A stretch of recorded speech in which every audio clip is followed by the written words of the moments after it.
La autoridad de la Escritura se puede ver también bien claro en los miles y miles realizaciones de las profecías del Antiguo Testamento. Todo claro, específico y no solamente escrito por hombres que vivieron muchos siglos después de los que iniciaron a escribir las Escrituras, sino también con la autenticación del Espíritu Santo en las palabras del Señor Jesucristo. El Señor Jesucristo, perdóneme, quiero devolverme un poco porque mencioné que también la Biblia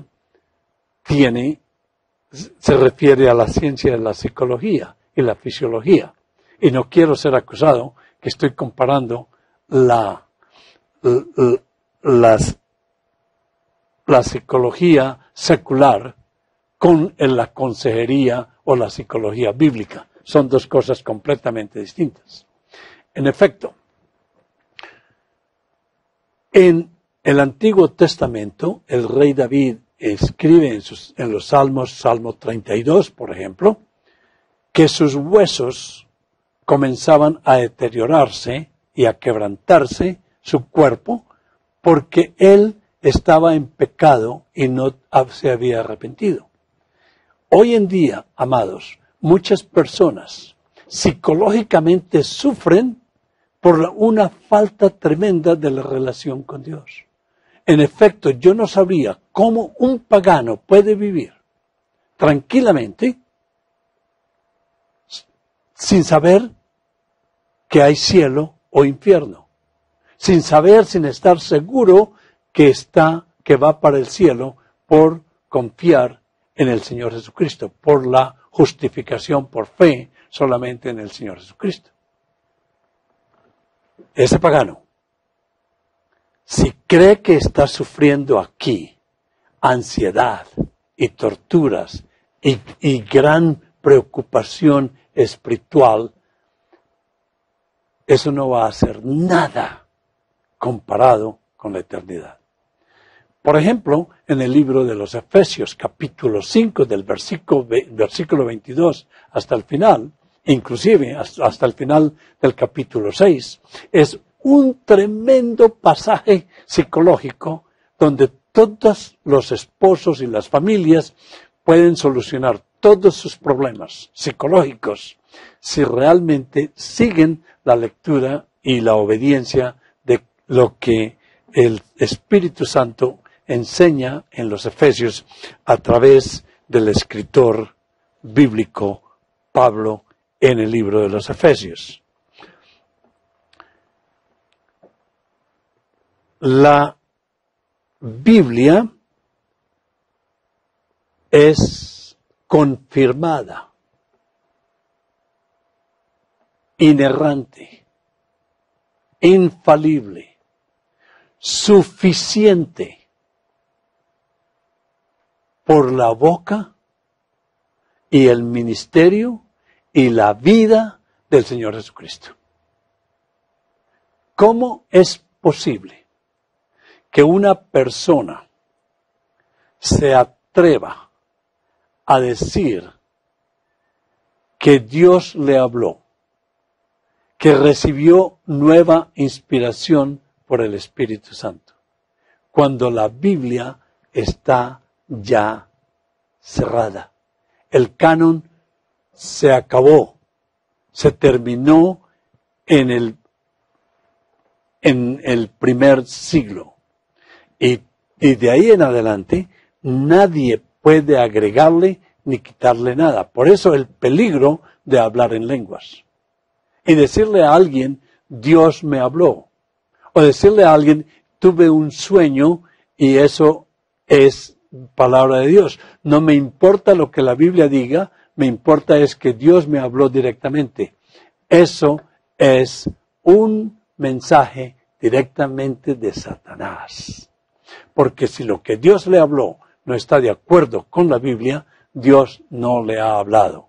Por ejemplo, en las apariciones gente dice, creo en esta aparición porque fue María, la madre de nuestro Señor Jesucristo, que lo dijo. Pero la madre del Señor Jesucristo que se aparece no es la misma María de la Biblia. ¿Por qué? Porque sus mensajes son totalmente antibíblicos. En Fátima, por ejemplo, dice, si usted reza el rosario, yo voy a liberar a Rusia. Eso no es el Evangelio. Eso no está en la Biblia y por eso no lo podemos creer.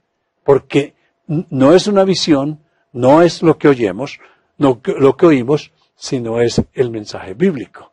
En otras apariciones dice, si usted usa el escapulario, no importa cuando se muera dónde está, después de 9 días, yo vengo por usted. Bueno, esa no es María.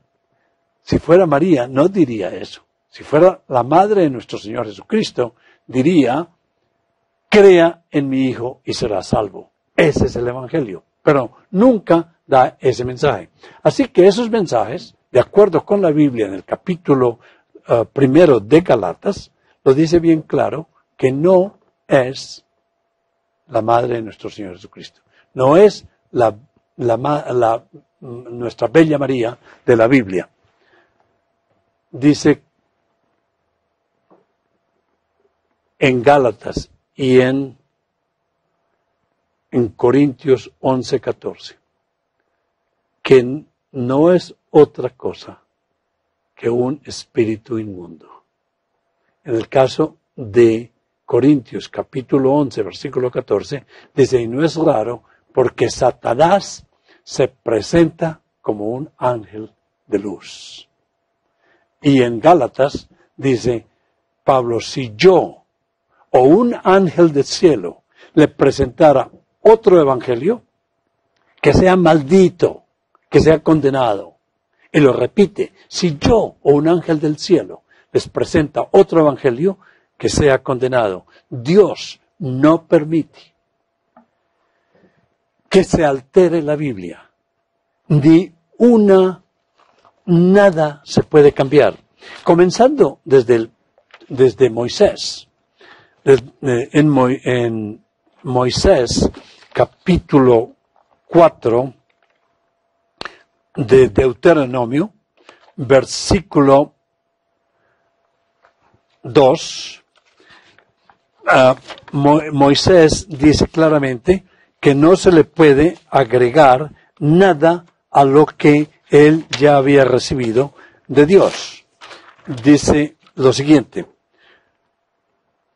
Deuteronomio capítulo 4 del 2 al 6 y también capítulo 12 el 32. Capítulo 4 dice, no añadiréis a la palabra que yo os mando, ni disminuiréis de ella, no le quites, para que guardéis los mandamientos de Jehová. Luego dice, mirad, versículo 5, yo os he enseñado estatutos y decretos como Jehová mismo, Dios, me mandó. En Apocalipsis, capítulo 22, versículo del 18 en adelante, dice lo siguiente, yo testifico a todo aquel que oye la palabra de la profecía de este libro quiere decir el término de todas las escrituras, pero obviamente también el libro del Apocalipsis. Si alguno añadiere a estas cosas, Dios traerá sobre él las plagas que están escritas en este libro. Y si alguno quitare de las palabras del libro de esta profecía, Dios quitará su parte del libro de la vida y de la santa ciudad y de las cosas que están escritas en este libro. Y en el versículo 21 se acaba de escribir las escrituras. Por eso es muy peligroso que alguien le agregue cualquier cosa a la palabra de Dios. Es un pecado grande contra el Espíritu Santo agregarle a la revelación ya dada por el Espíritu de Dios. Por eso, en la Reforma Protestante del siglo XVI, una de las proclamas más grandes fue sola Escritura. Sola Escritura significa que la Biblia es la suprema autoridad y que es suficiente para la salvación, que no hay nada más allá de autoridad suprema que las Escrituras. La Iglesia y la tradición tienen autoridad siempre y cuando estén sometidas a la palabra de Dios. Es triste ver ciertas religiones que se llaman cristianas y le añaden doctrinas de hombres a las Escrituras. Y quiero hacer un llamado aquí especial. Yo iba a ser un sacerdote católico romano, a los católicos romanos, que vean claramente, comparen las doctrinas del catecismo católico con las doctrinas de la Biblia. Y van a encontrar que en blanco y negro el catolicismo romano le ha agregado muchas cosas a la Biblia, y el catolicismo romano, bajo Juan Pablo II, declara que la Biblia, la tradición y el magisterio de la Iglesia son iguales, y por consiguiente la Biblia sola no se puede sostener. Eso lo dice en la introducción al catolicismo romano. Eso quiere decir que la Biblia no es suficiente, pero Jesús, Dios mismo, dice que la Biblia sí es suficiente. Jesús dijo en Lucas capítulo 16, con el rico y Lázaro. El rico está en el infierno y Lázaro en el cielo. Y el rico dice, por favor, envía a alguien que le informe a mis hermanos lo horrible que es este infierno, porque si alguien resucita de los muertos, ellos van a creer. Y Dios les dice a través de la Escritura, si un muerto resucitara, tampoco lo escucharían. Allá tienen a Moisés, a los profetas, a la Biblia, a los pastores. Si no los escuchan a ellos, no, así resucite alguien de los muertos, no los van a escuchar. Imagínense, por ejemplo, los testigos de Jehová, cambiando las Escrituras, cambiando un solo versículo en la Biblia. En lugar de decir que Jesús es un hijo de Dios, en lugar de decir que Jesús es el Hijo de Dios con un artículo determinado, dicen es un Hijo de Dios. Eso no fue lo que el Espíritu Santo dijo. Eso no fue lo que el Espíritu Santo reveló. Y con eso destruyen la divinidad de Jesús. Porque todos somos hijos de Dios, así que Jesús es otro Hijo de Dios, pero no divino. Mucha gente no sabe eso. Si un testigo de Jehová llega a su casa, lo primero que usted le tiene que decir es, Jesús es Dios. E inmediatamente él le va a decir que no. Los mormones han creado otra religión más allá de las Escrituras y usan parte de las Escrituras. Por eso Jesús les dice que la Biblia es suficiente para salvación, porque ahí en la Biblia encuentran el mensaje claro de salvación. ¿Y cuál es el mensaje claro de salvación? El mensaje claro de salvación es el Evangelio.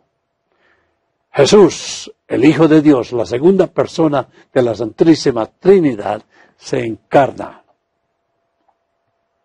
Adquiere o tiene dos naturalezas. La naturaleza humana para poder recibir nuestros pecados y la naturaleza divina para poder pagar en absoluto con toda su omnipotencia por los pecados al Santo Padre.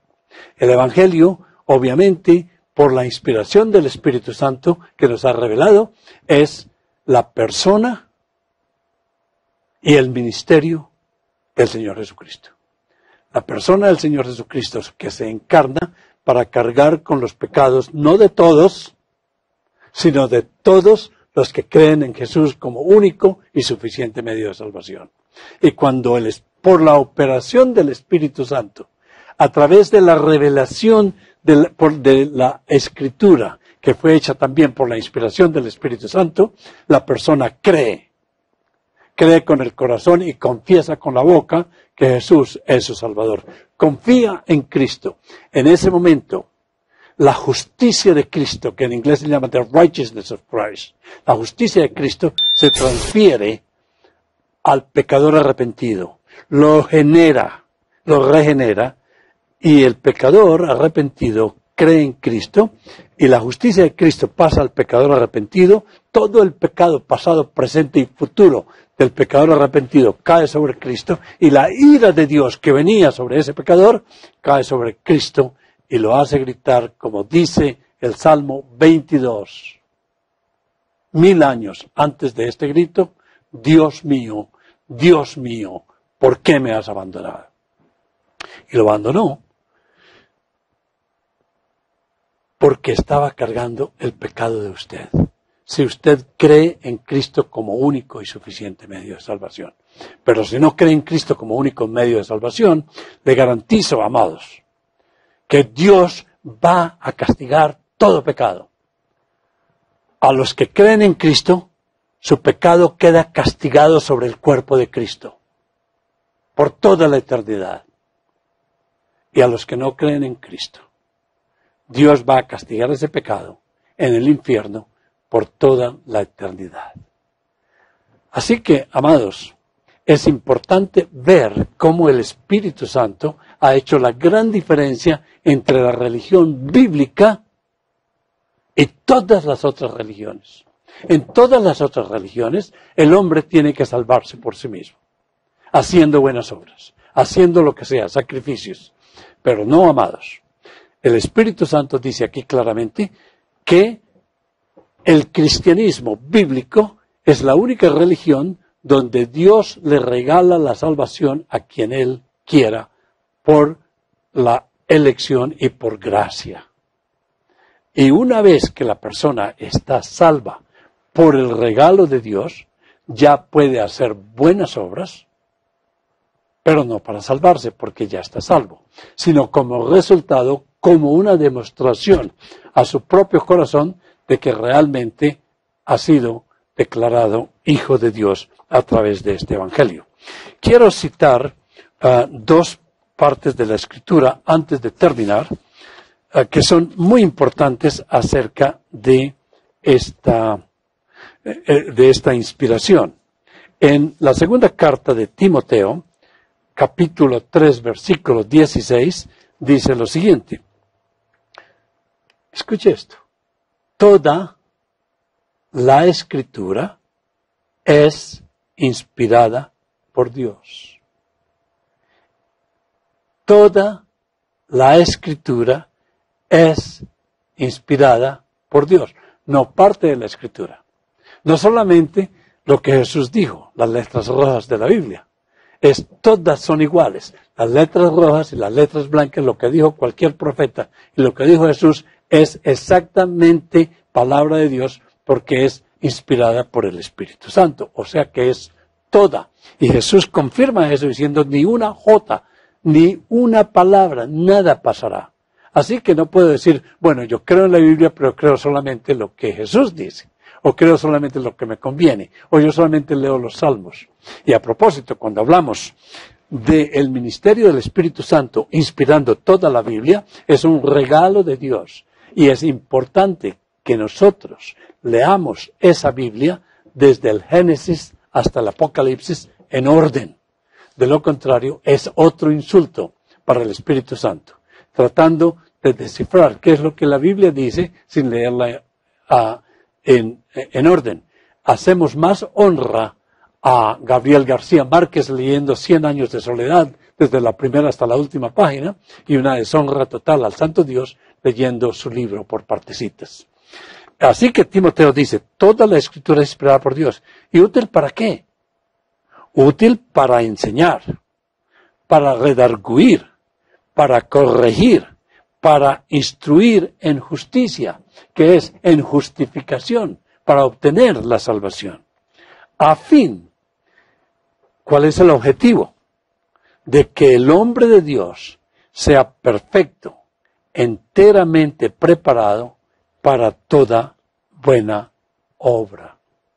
Aparte de eso, Jesús testificó que la Escritura es verdad y que la Escritura habla de Él y solamente de Él.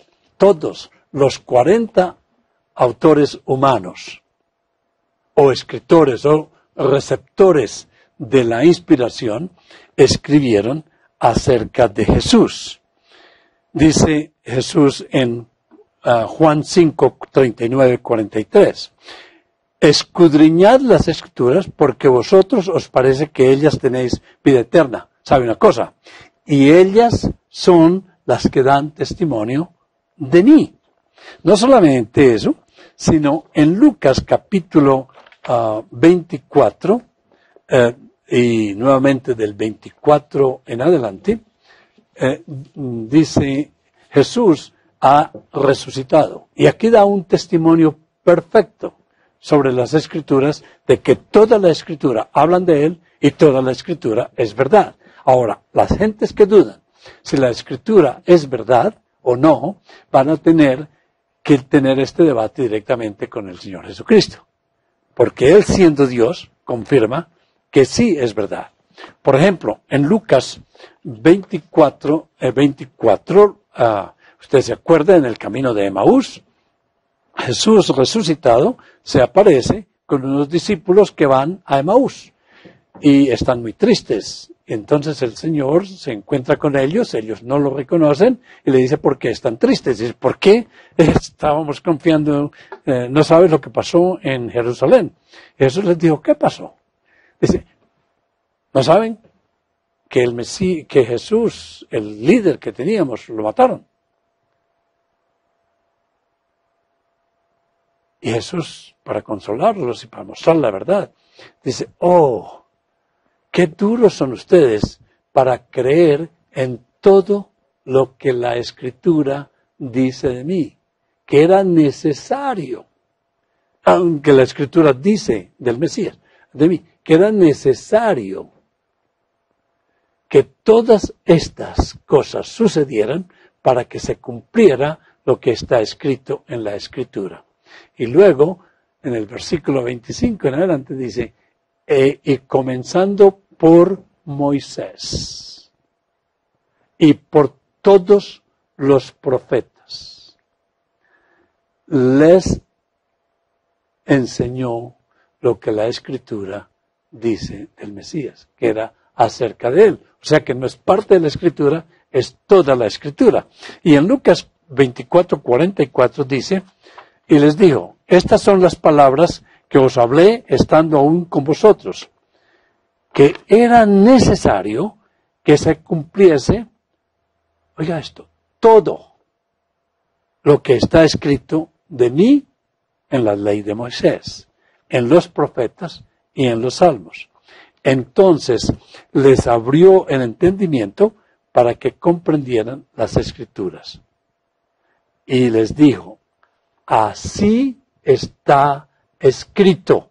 Jesús confirmando la cuestión más segura que son las Escrituras. Y si fue necesario que el Cristo padeciese, eso lo dijo David, lo dijo Isaías, lo dijeron los profetas, y resucitase de entre los muertos al tercer día. Y que se predicase en su nombre el arrepentimiento y el perdón de los pecados en todas las naciones, comenzando desde Jerusalén. Amados, puedo gastarme toda la noche acá, pero el tiempo se acabó. Así que, si usted recibió este gran regalo de las Sagradas Escrituras, no solamente léala y ore por la iluminación del Espíritu Santo para que usted las comprenda. El doctor Sinclair Ferguson, el año pasado, nos dio una conferencia sobre el Espíritu Santo. Y él, en su acento escocés, dice bien claro que Jesús nos prometió que al llegar al cielo iba a preparar un lugar para los que creyeran en él, pero también les prometió que les iba a mandar el Espíritu Santo, un consolador. Y el doctor Ferguson lo explica de esta manera. Cuando llegó, le dieron gran recibimiento, hubo gran fiesta en el cielo, una cuestión increíble y no puedo desarrollar más de eso porque no nos traiga el tiempo. Pero luego le dijo, Padre, esa es la forma coloquial como Ferguson lo explica. Padre, ¿se acuerda lo que me prometió? Y Ferguson dice, hijo, ¿qué te prometí? ¿Se acuerda que me ibas a enviar el Consolador, el Espíritu? Dice, sí, tienen que esperar 40 días y el día de Pentecostés lo vamos a enviar. Y cuando llegó, estas gentes como Pedro, que aún no habían comprendido las Escrituras, lo encontramos predicando la palabra de Dios en una forma increíble por la iluminación del Espíritu Santo, que ahora continúa haciendo el trabajo de dejarnos entender a través de la predicación del Evangelio y a través de la lectura de la Biblia el gran mensaje de salvación presentado por la palabra de Dios bajo la inspiración del Espíritu Santo. Le damos gracias nuevamente a todos ustedes que nos están escuchando en esta convención, que ya está terminando, a todos los oradores en esta convención y realmente ha sido una gran bendición que el Seminario Reformado Latinoamericano, con una sede principal en Medellín y con una sede en Houston, y a propósito les digo, tienen las matrículas abiertas, y también en toda Latinoamérica tenemos representantes y tenemos centros de estudio a través de módulos y también enviamos profesores presenciales. Realmente me atrevo a decir, los mejores profesores de los mejores seminarios, no solamente de Estados Unidos, Europa y Canadá, sino también de otros países latinoamericanos y de España, que han participado en este entrenamiento de ministros del Evangelio para, como dije antes, inundar a Latinoamérica con ministros capaces de presentar el Evangelio en una forma clara, precisa y demostrando la infalibilidad, la inerrancia y la suficiencia de las Escrituras.